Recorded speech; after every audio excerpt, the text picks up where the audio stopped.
Hello, everyone. Welcome to Random Review. We're really happy you're here today. My name is Bonnie Brzozowski. I'm a public services librarian here at the Corvallis-Benton County Public Library. I'm also the co-coordinator for Random Review with fellow librarian Mike Hansen.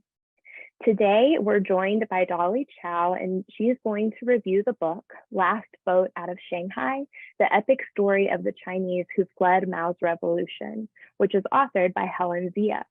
But before I introduce Dolly, I just want to remind you of our next random review, which is coming up on March 8th, and it's going to be done by Bruce Thompson and Charlie Fountain. They're going to review The Premonition, a pandemic story by Michael Lewis. And this event is going to be held virtually. If you'd like to register, I'm going to provide that link in the chat. So let me do that right now for you.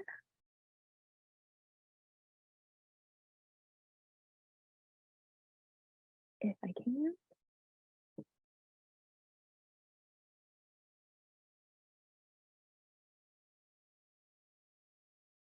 Oddly, it's not showing me the chat today. Oh, hey, here we go.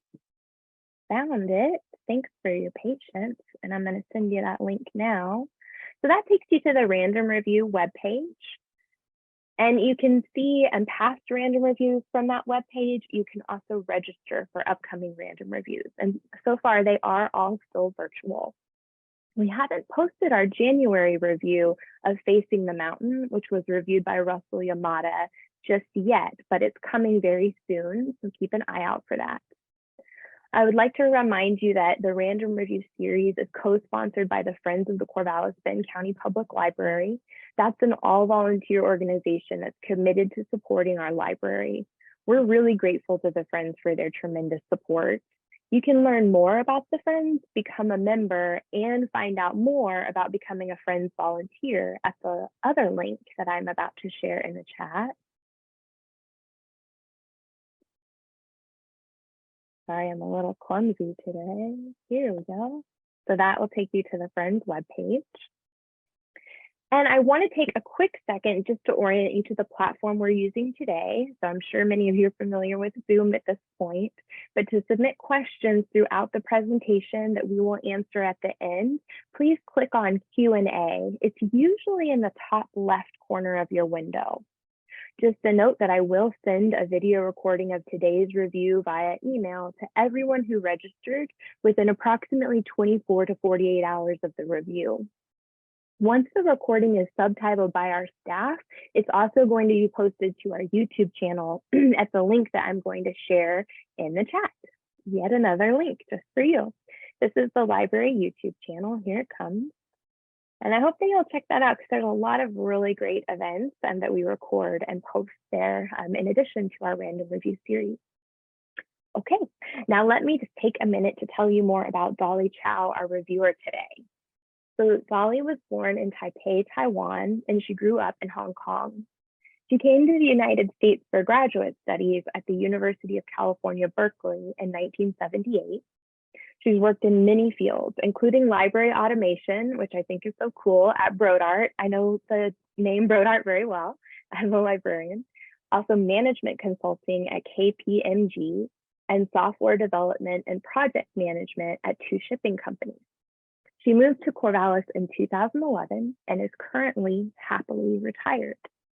Dolly, would you like to join us on screen? Let me invite you to share your video with us.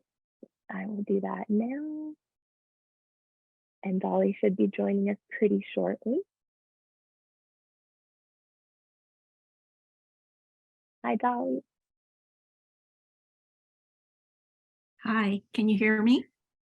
Can, you sound great. Okay. Welcome. I'll let you take it away.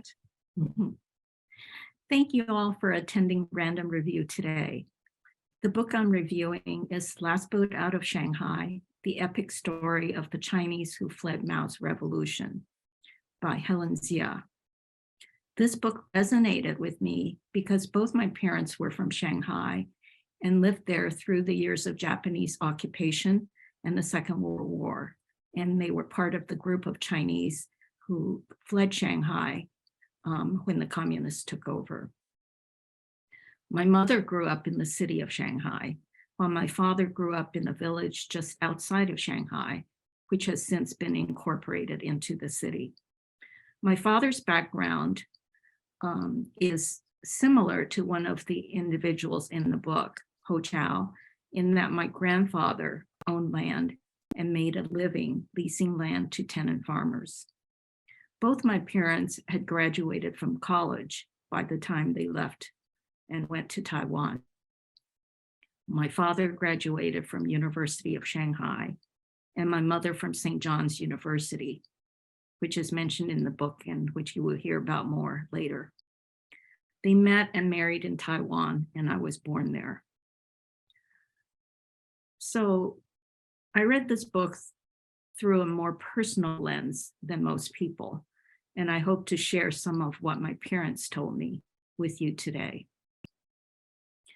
In the next 45 minutes or so, I would like to tell you a little bit about the author Helen Xia, describe what Shanghai was like during this period, give you some historical context of the period covered by the book, provide a brief summary of the characters and the stories of their lives, and some thoughts I have about the book. Helen Xia is an activist, writer, and journalist. She was the daughter of first-generation immigrants, born and raised in New Jersey, and went to Princeton University, where she was in the first class of graduating women. She has appeared in many news programs and was profiled in Bill Moyer's PBS documentary, Becoming American, The Chinese Experience. She wrote the book, Asian American Dreams, The Emergence of the American People, which was a finalist for the Kiriyama Pacific Rim Book Prize. In 2002, she co-authored with Wenho Lee, My Country versus Me, which describes Lee's experiences as a Los Alamos scientist who was falsely accused of being a spy for the People's Republic of China. She was also the executive editor of Ms. Magazine from 1989 to 1992.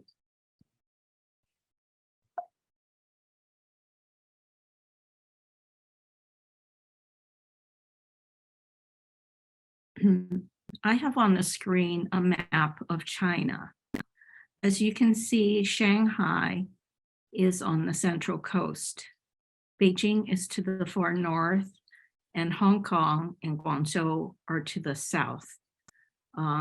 Taiwan is an island just off the coast in the southeast. The Huangpu River runs through Shanghai and flows into the Yangtze River and then onto the East China Sea. In the period covered by this book, the city was centered on the west bank of the river. East of the river was mostly rural. Shanghai was, and probably still is, the most cosmopolitan city in China, much more so than Beijing, the capital. It was known as the Paris of the East. The area running along the bank of the Huangpu River is known as the Bund in English, although the Chinese call it Waitan, meaning outer bank. Here, the architecture is European and has been preserved. So if you visit Shanghai today, you can take a walk along the promenade, and it's almost as if you were in a city in Europe.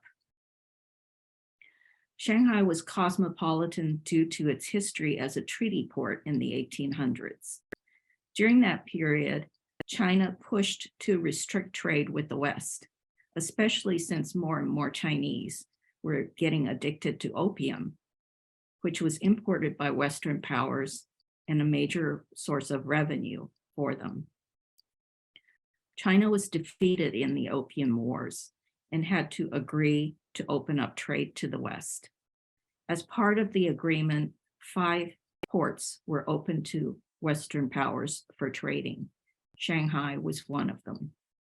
With the influx of Westerners, Shanghai became a city with a large international population. If ever there was a melting pot, Shanghai was it. People of many nationalities lived here. Europeans, Americans, Indians. There was a sizable population of Russians who had escaped the Bolshevik Revolution, and a large Jewish population escaping from the Nazis.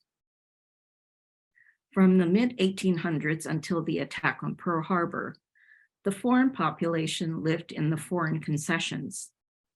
These concessions were separate areas where foreign laws and rules applied, not Chinese law. Unlike Hong Kong and Macau, which were permanently ceded to the British and the Portuguese, these concessions remained under Chinese sovereignty.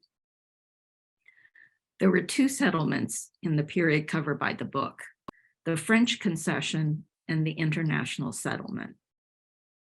The international settlement was merged from the British and American settlements. It was mainly administered by the British, although around 14 Western countries had a hand in ruling the settlement. This was done through the Shanghai Municipal Council. The French were originally part of the Shanghai Municipal Council, but later on split off and maintained and administered their own separate concession. So on this slide here, the slide shows the settlements. The area in yellow is the international settlement. The area in red is the French concession. The Japanese lived in the area that's shown by the purple stripes, and the rest of the areas were Chinese. Chinese people also lived in the concessions. It was seen as safer than the surrounding Chinese areas, where many times gangs ruled and the city government lacked the ability or was too corrupt to control them. Shanghai back in those days was a city of extreme wealth as well as extreme poverty. For the Westerners and the wealthy Chinese, life was good. There was good food, all kinds of entertainment, and all the luxuries that were then available in Europe and the US. For the poor, life was exceedingly difficult. There were people dying in the streets every day of starvation and cold, and no one spared them a second glance. Even before Shanghai fell or was liberated, depending on your viewpoint, the rush to leave had already started. The people leaving were from the wealthy, as well as the middle class, professionals, businessmen, entrepreneurs. There were three main destinations in the exodus. One was to go to Taiwan, where the nationalist government had retreated to. One was to go to Hong Kong, and one was to go to the US. Those in the lower classes did not have the means to leave, but they didn't need to, as they had no assets and had nothing to fear from the communists.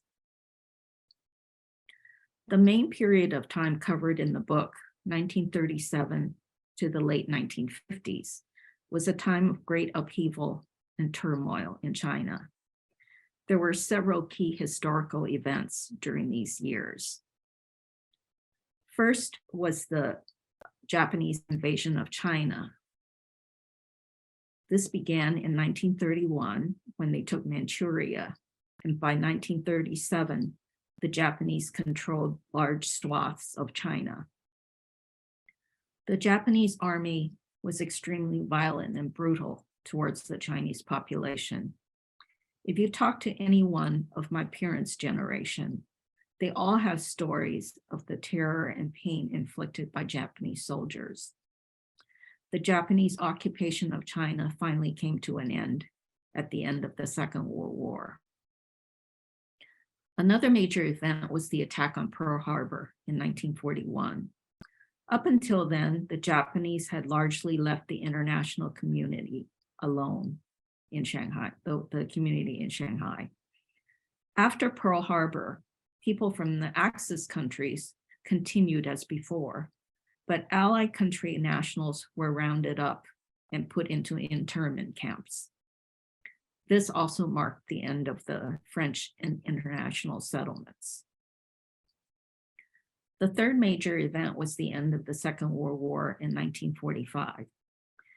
During the years fighting Japan and during the Second World War, the nationalists and the communists had set aside their differences to fight against the invaders. Once Japan surrendered in 1945, the two sides fought to win control over China.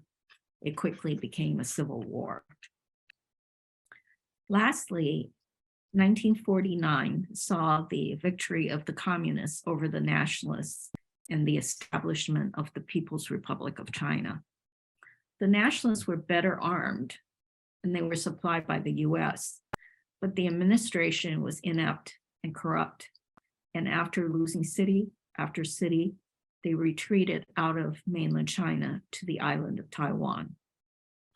As the nationalist army retreated, people who had most to lose, not only the rich, but the middle classes and anyone remotely associated with the nationalists, poured out of China. Shanghai fell on May 25th, 1949. By October 1st that year, Mao Zedong had proclaimed the establishment of the People's Republic of China. The book follows the lives of four individuals: Benny Pan, Bing Wu, Ho Chao, and Anhua Liu, from around 1937 to the 1950s. The book is divided into four parts or periods. Part one is around 1937, basically the childhood of the four main characters. Part two from 1939 to 47, part three from 1948 to 1949, and part four from 1949 to the 1950s. The stories of Benny, Bing, Ho, and Anhua are explored in each of the parts. So it is not a chronological narrative of the lives of each individual. While this interweaving sometimes may be a bit confusing to the reader, I think the intent of the author is to portray a point in time and how different or similar their experiences were. I found it a bit confusing in the beginning as well, but I quickly got used to toggling back and forth between the four main characters. Helen Jia had conducted extensive research for her book, interviewing over 100 families to get the stories of their lives in Shanghai and how and where they fled. She originally had planned to write about 6 individuals, but on advice from others, cut it back to 4 for clarity. The 4 were chosen for their diverse backgrounds: rich, poor, educated, uneducated, city people, village people. The book is more than just the lives of the 4 individuals, but it also contains a good amount of historical information. The author skillfully weaves historical events and background information into the narrative, so we absorb history as we follow the stories of the 4 characters. What I would like to do next is to give you a quick summary of the lives of the 4 people, so you get a sense of the range of characters and their different experiences.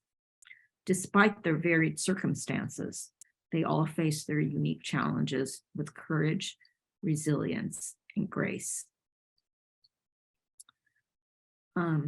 First, Benny Pan.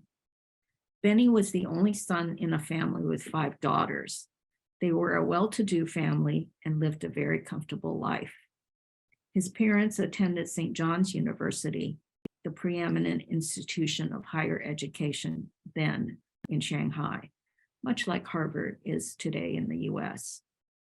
It was a Christian university founded by American missionaries in 1879. Benny was expected to follow in their footsteps. His father worked for the Shanghai Municipal Police and was in a position of power.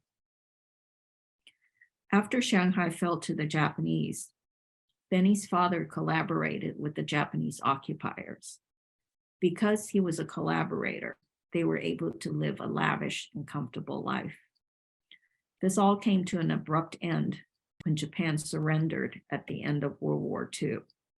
The family was evicted from their home and Benny's father imprisoned. All this happened at a time when Benny was just about to enter St. John's University. His dream was to study medicine and become a doctor. All of a sudden, he did not have the means to attend any university, much less St. John's University. He managed to get a few of his father's friends to loan him tuition money for 4 years at St. John's University. They balked at the 6 years for medical school, so Benny had to give up his dream of becoming a doctor. His free spending days were over. He had to tutor and do odd jobs for money. Shame was all present. Everyone at the university knew who his father was. He found comfort in religion and Christianity. He was close to finishing his studies at St. John's University when the People's Liberation Army entered Shanghai on May 25th, 1949, and took over peacefully. Classes resumed in June, but there were no more morning prayers, and all classes had to be taught in Chinese. Benny finished his studies and received his degree in September that year. With his background, he thought it prudent to leave Shanghai, where his father was well known. He first took a job with the National YMCA in Nanjing, about 180 miles away. But when the communists started to crack down on religious organizations, he left the YMCA and found a job at Nanjing Agricultural University, first typing catalog cards in English, then teaching English and Russian. He married in 1957. His wife came from an educated background, and she was not bothered by his background or having a traitor as a father. Unfortunately, right after they married, China underwent the 100 Flowers campaign. Chairman Mao encouraged intellectuals to criticize the excesses of the party, to, quote, let 100 flowers bloom and 100 schools of thought contend, end quote. Well, beware of what you ask for. A torrent of criticisms gushed from disenchanted intellectuals, criticisms of the party, its workings, and the revolution itself. Mao was caught off guard and quickly ended the campaign and turned the spotlight on the intellectuals themselves, especially those who spoke up. With his background, Benny knew better than to speak up and draw attention to himself. But as an intellectual, he was swept up in the Communist Party's mandate that intellectuals experience the hardships of the common people. Benny and his wife were sent to the countryside to different locations. There were more interrogations called struggle sessions. He had to write confessions over and over again. Eventually, they let him go and sent him to be a laborer near Wuxi, a city near Shanghai. After a year, he was allowed to reunite with his wife, and they both resumed teaching. Just as things were beginning to look better, China suffered a devastating famine. Many people died of starvation. Benny and his family survived because of help from his sister in Hong Kong. She sent rice, powdered milk, and cooking oil. During this time, and also subsequently during the Cultural Revolution in China in the 60s, many people in Hong Kong were a lifeline to their relatives in China, sending them basic staples, rice, cooking oil, sugar, flour, and other necessities. As a child living in Hong Kong in the 60s, I saw crowded trains packed with people with enormous bundles of food items going to China. This was a common sight, especially around the Chinese holidays. During the Cultural Revolution in the 60s, Benny was a target of the young Red Guards, who were on a quest to eliminate the four olds: old ideas, old customs, old habits, and old culture. They criticized Benny's education at the imperialist St. John's University, his belief in an oppressive religion, and his acquaintance with foreigners.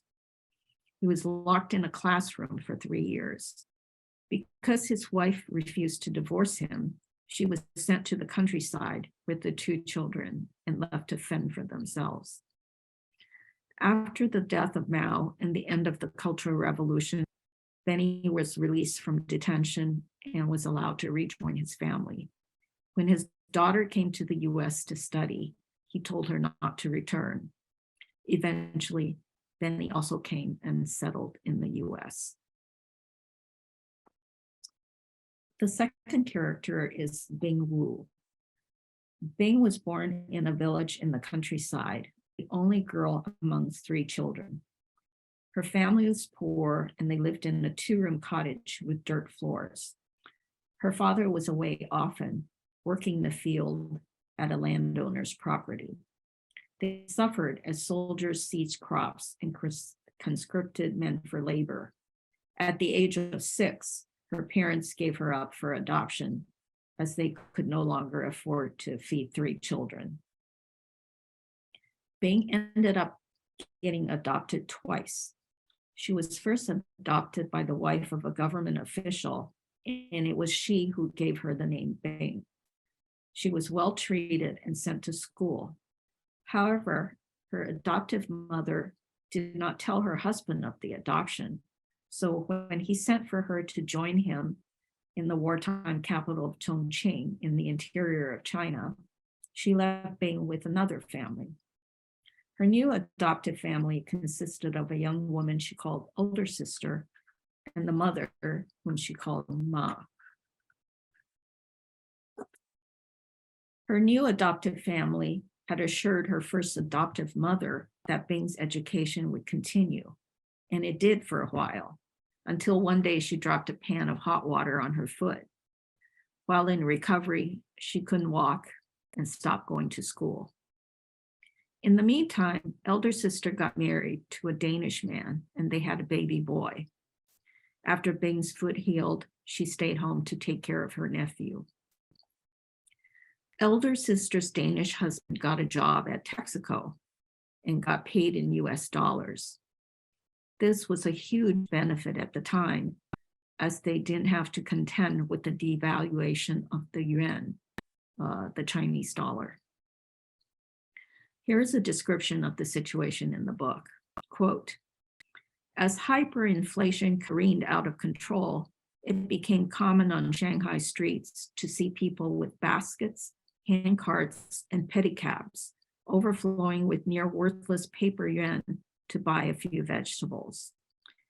Anyone on fixed salaries paid in Chinese yuan had to spend their pay as soon as they received it before it lost more value. Workers went on strike, demanding to get paid in rice and commodities, not in cash, end quote. Also in the book, quote, in 1940, 100 yuan could buy a pig. In 1943, a chicken.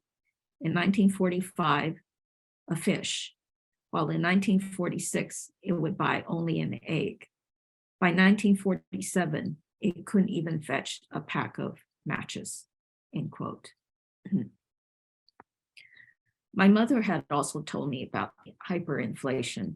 She described how people had to use a wheelbarrow to cart home their salaries on payday, exactly as Helen Xia described it in the book. When you got paid, my mother told me, you immediately spent it all because it would not buy the same amount of goods the next day or even later the same day. At the end of 1948, with the communists likely to win against the nationalists, elder sister and her Danish husband decided to move to Denmark. They bought tickets on a ship sailing to San Francisco, and from there they would make arrangements to travel to Denmark. At the last minute, elder sister managed to find a ticket on the same voyage for Bing. They were on the last boat out of Shanghai. They arrived in San Francisco, and elder sister's husband went on by himself to Denmark to make arrangements for the arrival of his family.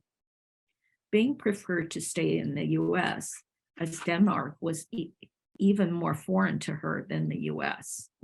So elder sister embarked on a campaign to find Bing a man she could marry.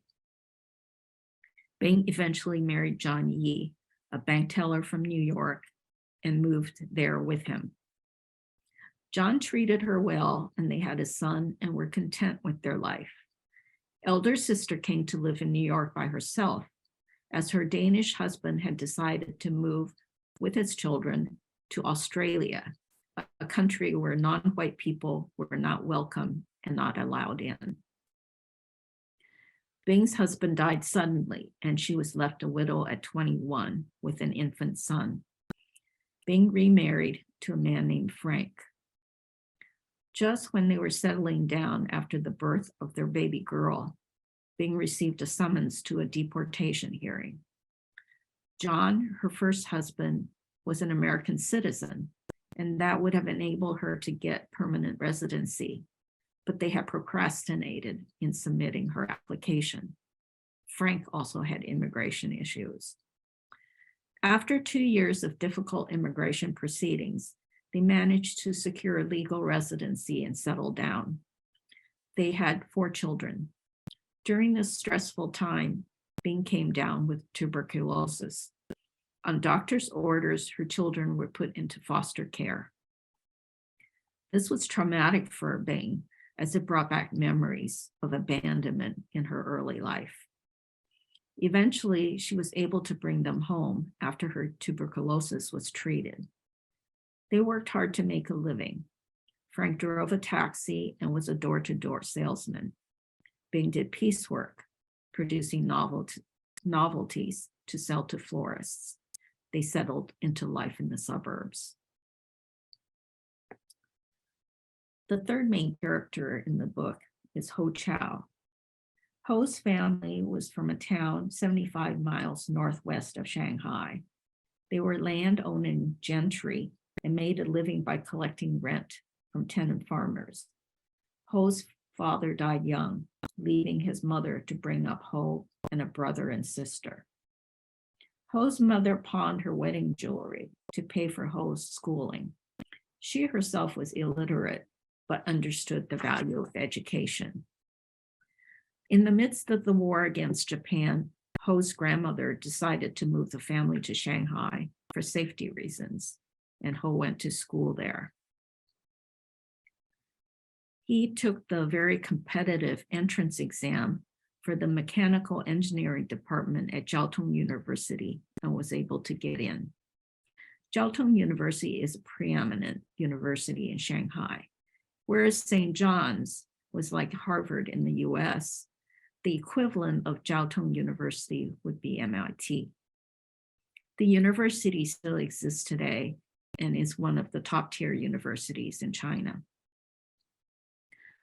Upon graduating from Jiao Tong University, he took the national exams that would grant exit visas to those with the highest scores to study abroad. The government would pay for tuition and expenses of those with the highest scores. Ho scored enough to qualify for the exit visa, but not enough for the government scholarships. He would have to pay his own way. Again, he turned to family. His mother traveled back to their village to see if they could start collecting rent again. He worked 2 jobs to save money for his studies abroad. His family managed to scrape together the $2,000 US dollars to send him to the University of Michigan. He lived frugally and focused on his studies. After graduation, he started on an internship. Letters from his family indicated that inflation was sky high, and it was hard for them to make enough to subsist on, much less help him out financially. They also told him that the situation was bad. The nationalist troops were losing cities and territories to the communists. As landowners, his family would be in danger if the communists came to power. They told Ho not to return to China and that they would seek ways to leave China also. Unfortunately, his internship ended when the company shut down. He had to look for ways to continue his studies, since as a foreign student, he was not allowed to work except as an intern.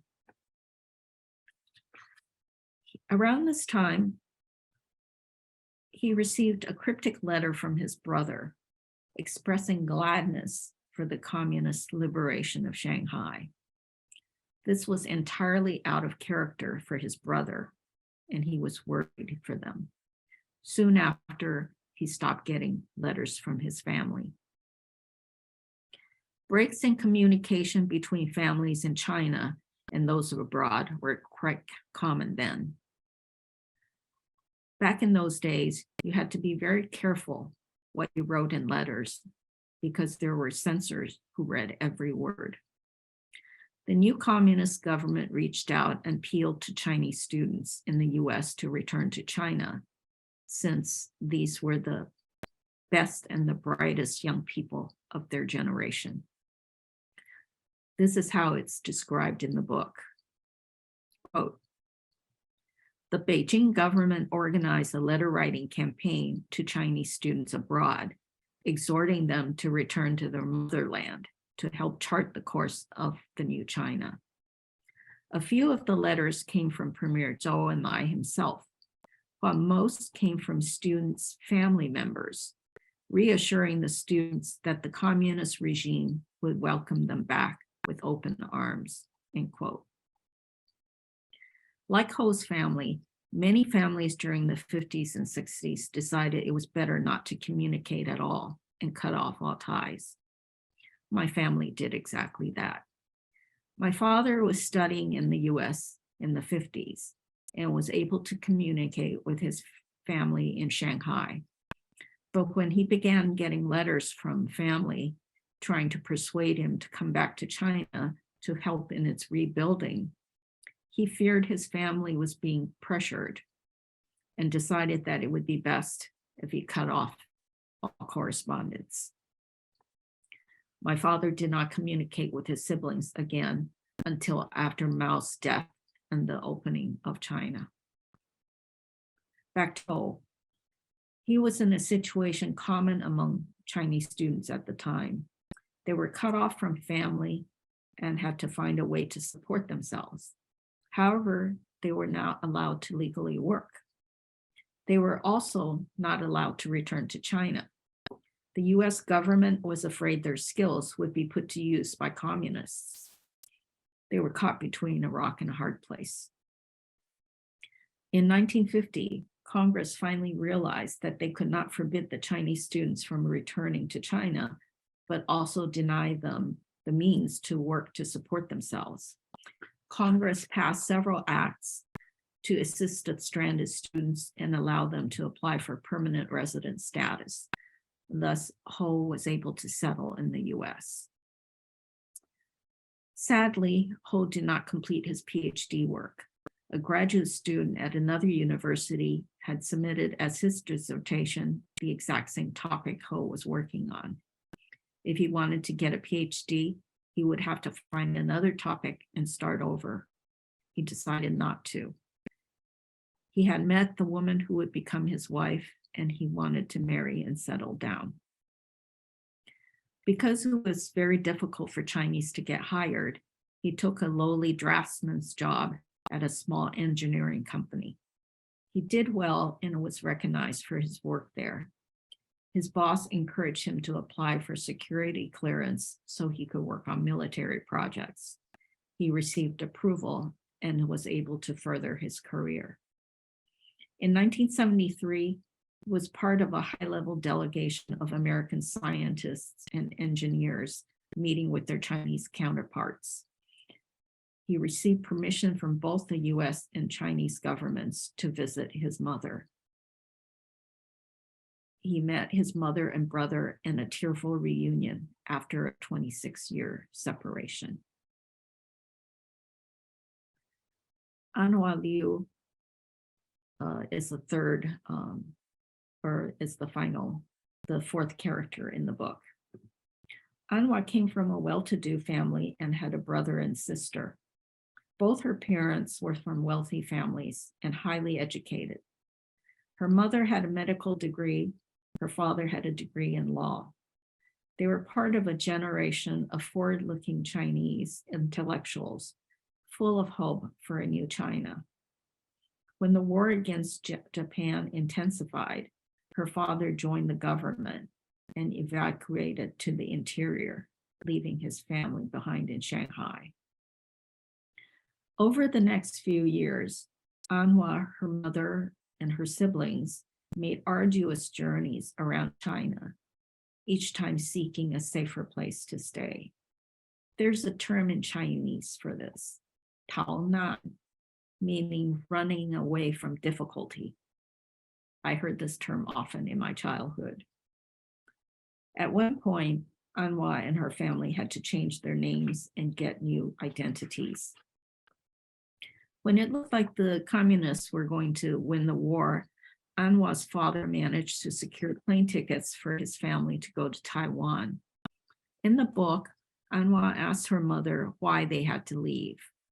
Her mother replied, quote, "Sometimes you must do what must be done, no matter how distasteful. Besides, we will only be gone for 6 months, a year at the most. Then we'll be back," end quote. To us looking at this now, it seems a very unrealistic expectation. Why would they think that they could return to Shanghai in 6 months to a year?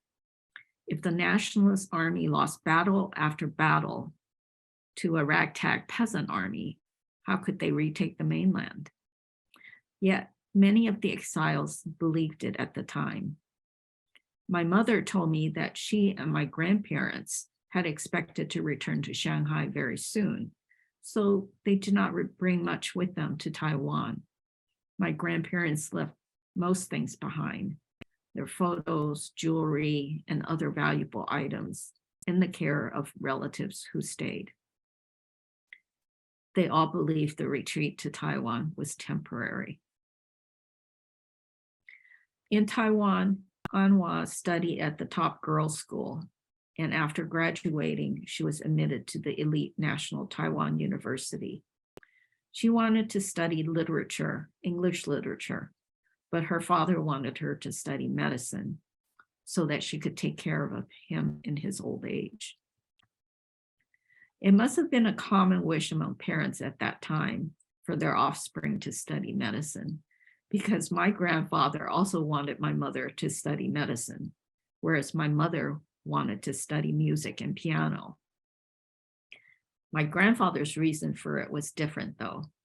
He thought it would be a good profession for a woman, not because he needed care later on. For those who have read the book, I just would like to make it clear that my grandfather was nothing like Anhua's father. My mother tried out medical school for a while until she took a dissection class. She just could not stomach it. So she negotiated with my grandfather and they compromised on chemistry. Anhua and her father compromised on law, which Anhua dutifully studied for 4 years. She was thinking about going abroad for further studies upon graduation. Her father was supportive of this, since his plan was to have the entire family immigrate to the US. Anhua passed all the required examinations and obtained a US student visa. She decided that she would be called Annabelle in the US, a new life, a new name. She studied journalism, first at the University of Oregon, then at University of Missouri. After graduation, she went to New York City, where she hoped to find a job. She wasn't aware then that most staffs in journalism and publishing were male. She searched extensively, but no one would hire her. Just as she was running out of time and money, she got lucky. She received an offer from Scholastic magazines as a copywriter in their Rights and Permissions department. Her degrees in law and journalism made her a perfect fit for the job. On the personal front, she met a physicist named Sam, whose family had also fled the mainland for Taiwan. They married and subsequently moved to Iowa, where Sam was offered a faculty position at Iowa State University. Annabelle wrote articles and taught journalism at Iowa State. Her sister and her parents eventually also came to the US and thus fulfilled her father's wish that the entire family immigrate to the US. So those are the stories of the four individuals in a nutshell. There is also a surprise at the end. I won't tell you what it is, so as to not to spoil it for those of you who haven't read the book. I found the stories of these four individuals to be very authentic and consistent with what I heard from my parents over the years. When I read books like these, I sometimes wonder whether the author had exaggerated events or situations to make for a more interesting and compelling read. Here, I believe there are faithful portrayals of what the individuals told the author in their interviews. There are two other aspects of life in Shanghai that I would like to comment on and share with you what my parents' experiences were. One is food, or the lack thereof. During the Japanese occupation, the Japanese took for themselves whatever they needed and blocked the flow of goods into the city of Shanghai. Food was available, but at extremely high prices and unaffordable to many. My parents were lucky. They never faced starvation, but had to make do with whatever was available. Instead of white rice, they had a mash of all kinds of grains and corn with pieces of gravel that they had to pick out. At the university dorm, my mother said all they had to eat was mixed grains. She would add a little bit of lard and soy sauce to make it more palatable. Another aspect of life in Shanghai before the end of World War II was the constant stress of living under the violence and brutality of the Japanese occupation. Almost all families have horrifying stories of what Japanese soldiers did to the people they knew. All in the book, except Benny, whose father collaborated with the Japanese, had to deal with this fear, which was always present in their lives. As described in the book, people try to map out routes in their daily routines that reduce the chances of encountering Japanese soldiers. If one came across a Japanese soldier, one had to bow. My father told me about this. You had to bow, and if you were a little slow to do so, or the bow wasn't deep enough, or they just didn't like the way you looked that day, you got a beating. Some were beaten so badly that they lost their lives. Luckily, my father was never beaten, but it was a shameful and humiliating thing they all had to endure. One question I had, and which you might have as well, is why didn't more people leave? Why did some people stay who could have left? In the book, Anhua's father tried to convince his cousin to go to Taiwan. The cousin refused and said, quote, "At least the communists are fellow Chinese. What can the Reds do that's worse than the Japanese? We'll survive this crisis as well," end quote. This was a common belief. My father had 11 siblings, and only one of them left China. I asked my father why my grandparents or my other uncles and aunts did not leave, especially my grandparents, since they were landowners and would be a target for the communists. My father told me that he did try to persuade them to leave, but their view was that dynasties come and go, and once those who came into power settled down, it would be business as usual. They had just survived the Japanese occupation and were tired of Tao-nan, running away from difficulty. They had no idea the changes coming would be so cataclysmic. My grandfather probably never imagined that he would be evicted from his own house and made to live in the hut where the pigs were kept. The four main characters in the book are a good representation of the diverse experiences of those who left Shanghai, as well as those who stayed. The one addition that would have made this book more complete, I think, is the inclusion of a main character who left Shanghai and went to Hong Kong. Although it is somewhat covered in the book by Benny's sister, Doreen, who moved to Hong Kong, she is not a main character. The population of Hong Kong grew from 600,000 to 2.1 million from 1945 to 1951. The huge influx of businessmen, entrepreneurs, and professionals, many of whom were from Shanghai, totally transformed Hong Kong and helped make it first a successful manufacturing center and later on a world financial center. I don't know whether of the two individuals that Helen Xia dropped from the book early on, whether one of them was one of these cases. While this book is set in a specific time and place, history keeps repeating itself. I see many parallels between what is described in the book and what is happening today. The horrors of war, the toll on civilians caught up in the conflict, the plight of refugees. It is sad that history continually repeats itself. This makes knowing and understanding historical events all the more important, because not learning from the past dooms us to endlessly repeating the same mistakes. And we can only learn from the past if we know it. So that is all I have prepared for today. And I believe we have some time for questions. Bonnie? Yeah, we do. Thank you so much, Dolly. So I'd like to open it up to folks to please submit questions. Click on that Q&A button and let us know what sort of questions or even comments that you have. And please feel free to share those with us. And that was really interesting. I learned a lot. And I really enjoy books that kind of tell you history through individuals. Do you think that that's maybe what made this book more powerful, is having these individual stories? Yes, I think so.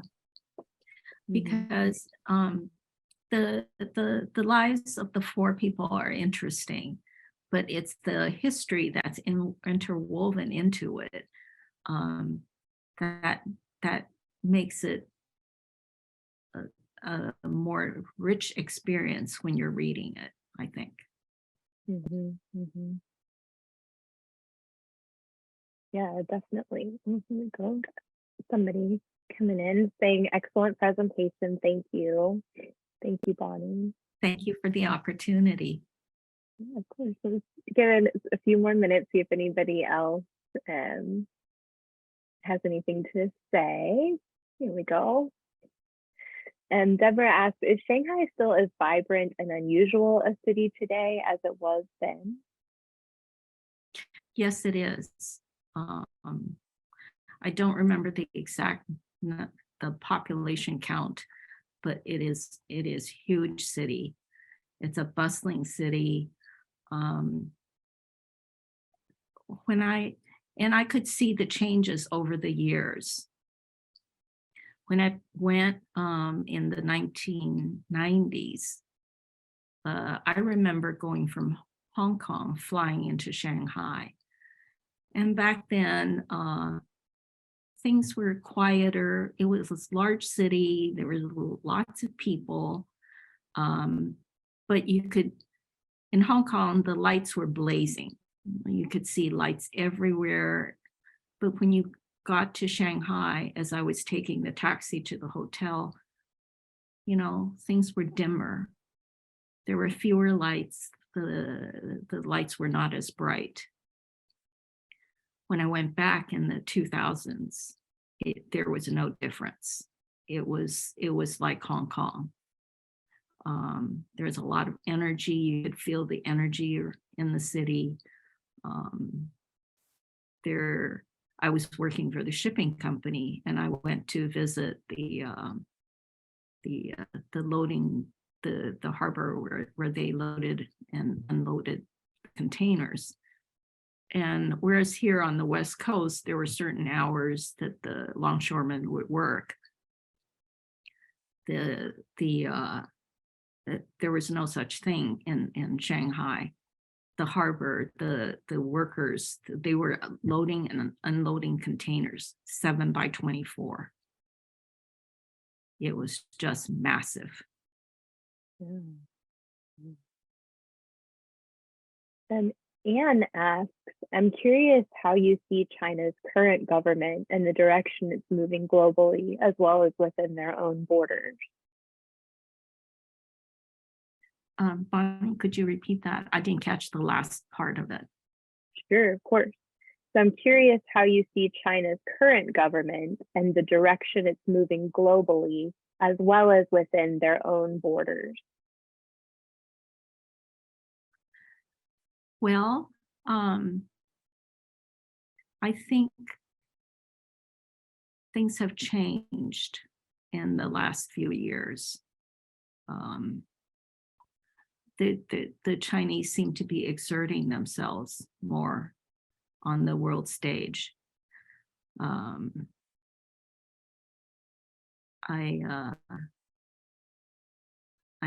don't know where this would lead, especially recently with the spy balloons and all that.